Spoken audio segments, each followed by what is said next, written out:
இயற்கைக்கு அப்பாற்பட்ட சக்திக்கான கதவை திறத்தல் மற்றும் மர்மமான நிலையை அடைதல்.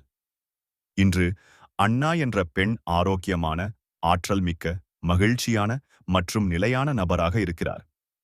அவருடைய மனம் மிகவும் கூர்மையாகவும் தெளிவாகவும் இருக்கிறது.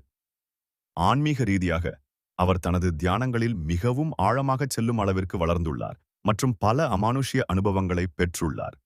அவர் படைப்பாற்றல், அன்பு மற்றும் மகிழ்ச்சி நிறைந்த ஒரு வாழ்க்கையை வாழ்கிறார்.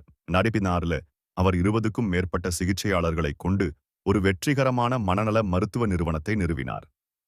அவர் நிதி ரீதியாக சுதந்திரமானவர், உலகம் முழுவதும் பயணம் செய்கிறார், மேலும் தனக்கும் தன் குழந்தைகளுக்கும் மரியாதை அளிக்கும் அன்பான உறவுகளை கொண்டுள்ளார்.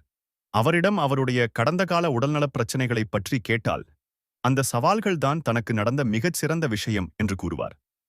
உங்களுக்கு நடந்த மிக மோசமான விஷயம் உங்கள் வாழ்க்கையின் மிகச் சிறந்த விஷயமாக மாறினால் எப்படி இருக்கும் என்று ஆசிரியர் கேட்கிறார். அண்ணா தனது மாற்றத்தின் மூலம்தான் ஒரு இயற்கைக்கு அப்பாற்பட்ட நிலையை அடைந்தார். அவர் தனது கடந்த கால அடையாளத்தை விட்டுவிட்டு ஒரு புதிய ஆரோக்கியமான எதிர்காலத்தை உருவாக்கினார். இதற்கு அவருடைய உடலும் மனமும் ஒத்துழைத்தது. அண்ணா தன்னைத்தானே குணப்படுத்திக் கொண்டதைப் போல உங்களாலும் முடியும் என்பதே இந்த பகுதியின் முக்கிய செய்தி. உடல் ரீதியான நோய்களை குணப்படுத்துவது இந்த ஆன்மீக பயணத்தின் ஒரு சிறப்பான பலன் என்றாலும் அது மட்டுமே இதன் நோக்கம் அல்ல. இந்த புத்தகம் மர்மமான விஷயங்களைப் பற்றியது.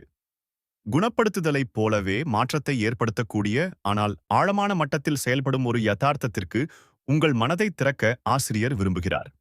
இயற்கைக்கு அப்பாற்பட்டவராக மாறுவது என்பது உங்களைப் பற்றியும் இந்த உலகிலும் மற்ற உலகங்களிலும் நீங்கள் யார் என்பதைப் பற்றியும் ஒரு பெரிய விழிப்புணர்வை அடைவதாகும். இதை விளக்க ஆசிரியர் தனது சொந்த வாழ்க்கையிலிருந்து சில கதைகளை பகிர்ந்து கொள்ளப் போவதாக கூறுகிறார். அதற்கு ஒரு தொடக்கமாக, ஒரு மழைக்கால குளிர்கால மாலையில் நான் என் குழந்தைகளை உறங்க வைத்த பிறகு தனியாக அமர்ந்திருந்தேன் என்று தனது அனுபவத்தை பகிரத் தொடங்குகிறார்.